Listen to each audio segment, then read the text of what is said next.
இனிமே வந்து ஆட்டை பத்தி நம்ம எழுதக்கூடாது.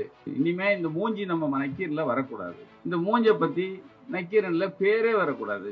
அந்த பரதேசியோட பேரை சொல்லிட்டீங்க. இப்ப அந்த பேரை எப்படி எடுக்கிறது யோசிச்சுட்டு இருக்கேன். எங்க டீம்ல சொல்லணும். எப்பா இது பூரா பீ போடு. அவன் பேருக்கு பூரா பீப்ப போடு. நக்கீரன் கோபாலனுக்கு எவ்வளவு மீச இருக்கோ அந்த அளவுக்கு மூளை இருந்தா நக்கீரன் நல்லா இருக்கும். நக்கீரன் கோபாலனுக்கு மீசை இருக்கும் அளவுக்கு மூளை இருந்தா நக்கீரன் பத்திரிகை நல்லா ஓடும். ஆனா மீச இருக்கிற அண்ணுக்கு அளவுக்கு மூளை இல்லை. ஹிந்து ராம் அவர்கள் சகோதரர் வினோத் செல்வம் ஹார்பர் தொகுதியில் போட்டியிட்ட பொழுது சகோதரர் வினோத் செல்வத்தை எதிர்த்து பிரச்சாரம் பண்ணார்.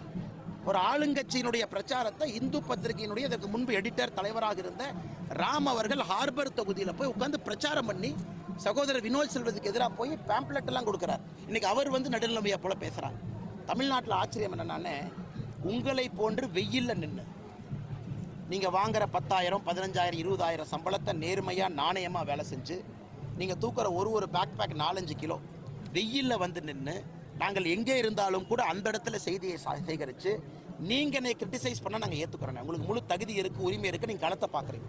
ஆனால் எதுவுமே இல்லாமல் ஒரு ஆளுங்கட்சியை சார்ந்து இருக்கக்கூடிய ஜேர்னலிஸ்ட்டு இன்னைக்கு வந்து கிரிட்டிசைஸ் பண்ணுறாங்கல்ல, இதை ஏற்றுக்கொள்ள முடியாது.